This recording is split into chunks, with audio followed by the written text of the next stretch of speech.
ہم بات کر رہے ہیں صدقے کی فضیلت پر۔ صدقہ کیا ہے؟ صدقہ وہ ہے جو اللہ تعالیٰ کی رضا اور خوشنودی کے لیے دیا جاتا ہے۔ یہ خالصتاً عبادت اللہ سبحانہ و تعالیٰ کی رضا کے لیے ہوتی ہے کہ ہم نیک کام کریں، اللہ کے بندوں کو خوش کریں، ان کی ضروریات کا خیال رکھیں، تو اللہ سبحانہ و تعالیٰ ہم سے راضی ہو جائیں گے۔ اس چیز میں کسی چیز کا تعین نہیں ہوتا کہ آپ کس کی ہیلپ کریں، کس کی نہ کریں۔ ہر بنی نوع انسان جس کو آپ کی مدد درکار ہے، جو ضرورت مند ہے، آپ اس کا خیال رکھ سکتے ہیں۔ میں سورہ توبہ کی آیت نمبر 99 اور 100 کی ٹرانسلیشن آپ کے سامنے رکھوں گی۔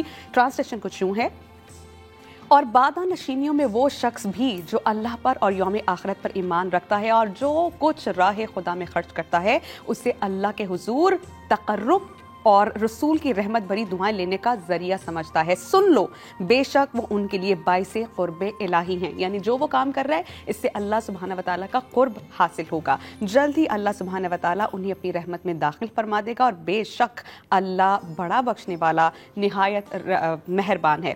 یہ آیت نمبر 99 کی ٹرانسلیشن تھی۔ 100 کی ٹرانسلیشن یہ ہے: اور مہاجرین اور ان کے مددگار یعنی انصار میں سبقت دے جانے والے، سب سے پہلے ایمان لانے والے، درجہ احسان کے ساتھ ان کی پیروی کرنے والے، اللہ ان سب سے راضی ہو گیا اور وہ سب اللہ سبحانہ و تعالیٰ سے راضی ہو گئے، اور ان کے لیے جنتیں تیار فرما رکھی ہیں جن کے نیچے نہریں بہہ رہی ہیں، اور وہ ان میں ہمیشہ ہمیشہ رہنے والے ہیں۔ یہی زبردست کامیابی ہے۔ تو جو ہم بات کر رہے ہیں نا، پورا رمضان جو ہمارا کی پوائنٹ ہے، جو ہماری باٹم لائن ہے اس ٹرانسمیشن کی، وہ یہی ہے کہ ہم جو مقصد اس دنیا میں لے کر آئے ہیں کہ اللہ سبحانہ و تعالیٰ کی رضا حاصل کر لیں، خود کو بخشوا لیں، اور اللہ کے بالکل متعین کردہ اصولوں کے مطابق اپنی زندگی گزاریں تاکہ اللہ ہم سے راضی ہو جائیں۔ تو صدقہ و خیرات کرنا بھی ان اعمال میں سے ایک ہے جو اللہ کے ہاں بہت زیادہ سٹینڈرڈ والے اعمال سمجھے جاتے ہیں۔ صدقے کی کتنی قدر و منزلت ہے یہ جانیں گے اپنے علماء کرام سے۔ ہمیں جوائن کر چکے ہیں مفتی نور رحمانی صاحب، ڈاکٹر ثروت عسکری صاحبہ۔ مفتی صاحب، میں آپ سے جاننا چاہوں گی کہ صدقے کی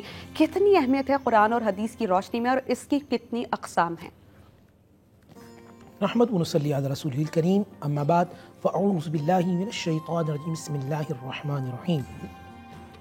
قال اللہ تعالی فی القرآن المجید والفرقان الحمید: یمحق اللہ الربا ویربی الصدقات واللہ لا یحب کل کفار اثیم۔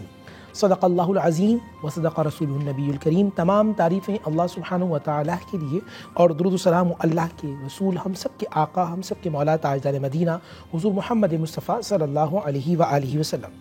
قرآن مجید فرقان حمید سورہ بقرہ کی آیت نمبر 276 میں نے تلاوت کی: یمحق اللہ الربا، اللہ سبحانہ و تعالیٰ سود کو مٹا دیتا ہے، ویربی الصدقات، اور صدقات کو بڑھاتا ہے، اور اللہ سبحانہ و تعالیٰ کسی ناشکر گناہگار کو دوست نہیں رکھتا۔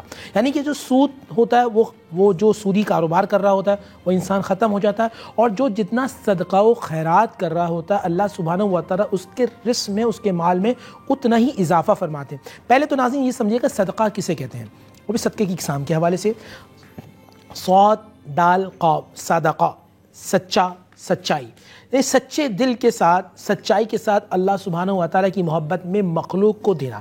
صدقہ دو قسم کا ہوتا ہے، ایک ہوتا ہے صدقہ واجبہ، ایک ہوتا ہے صدقہ نافلہ۔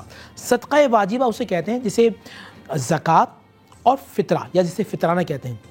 ہر وہ شخص جو صاحب مال ہے اور جس کے پاس 52.5 تولہ چاندی یا 7.5 تولہ سونا یا اس کے برابر رقم یا کیش کی صورت میں کسی بھی صورت میں موجود ہوں گے تو بس وہ زکوٰۃ دے گا، وہ صاحب نصاب ہے۔ اسی طرح فطرانہ، چاند رات سے پہلے ہر شخص جو پیدا ہوا گھر میں، چاہے بچہ ابھی 1 گھنٹے کا کیوں نہ ہے، تو اس کا بھی فطرانہ ادا ہوگا۔ اب آئے صدقہ نافلہ، یعنی اللہ سبحانہ و تعالیٰ کی محبت کے لیے عطا کرنا۔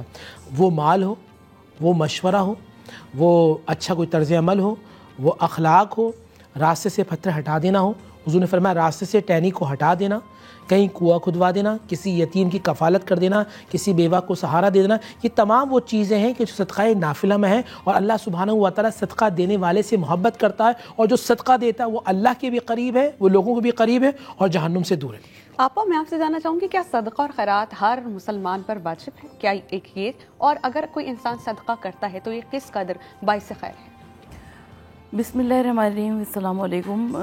آپ سب کو ماہ رمضان المبارک کی بے انتہا پروردگار عالم آپ سب کو ماہ رمضان مبارک کرے، اور پروردگار عالم سے یہی دعا ہے کہ ہم سب کو ماہ رمضان مبارک کی برکتیں، رحمتیں اور سعادتیں عطا فرمائے۔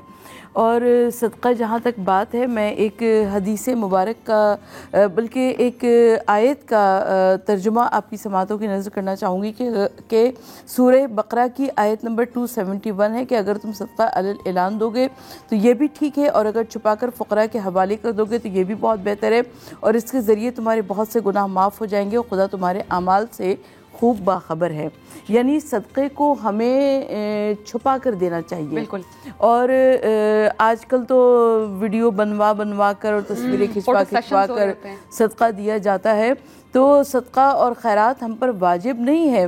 خیرات وہ جو کہ اللہ کی راہ میں دیا جاتا ہے، اور وہ صدقہ جس کی کچھ شرائط ہیں اور جو ہم اللہ کی راہ میں دیتے ہیں، مگر صدقہ ایک علیحدہ چیز ہے، خیرات ایک علیحدہ چیز ہے۔ اور صدقہ اور خیرات جب ہم اللہ کی راہ میں دیتے ہیں تو پروردگار عالم ہمارے اوپر سے بلاؤں کو دور کر دیا کرتا ہے۔ مفتی صاحب، جیسا کہ آپ نے کہا کہ آج کل تو ایک ٹرینڈ سیٹ کر دیا گیا کہ اگر آپ صدقہ خیرات کر رہے ہیں، کسی کی امداد کر رہے ہیں، تو فوٹو سیشنز کرنا، ویڈیوز بنانا، اور سوشل میڈیا کا چونکہ ٹرینڈ ہے وہاں پہ پوسٹنگ کرنا، تو کیا ایسا کرنے سے نیکی ضائع نہیں ہو جاتی؟ بسم اللہ الرحمن الرحیم۔ سورہ بقرہ کے اندر آیت نمبر 276، 77، 78، 69، 80 ان سب میں بتایا گیا ریا الناس، جو لوگ دکھانے کے لیے کرتے ہیں۔ اللہ نے مثال دی قرآن کے اندر کہ ایسا ہے کہ جیسے کسی پہاڑ پر کوئی سبزہ ہوا ہے ہلکا سا، اور بارش ہوئی ہے اور وہ سب بہتا ہوا نیچے آ گیا۔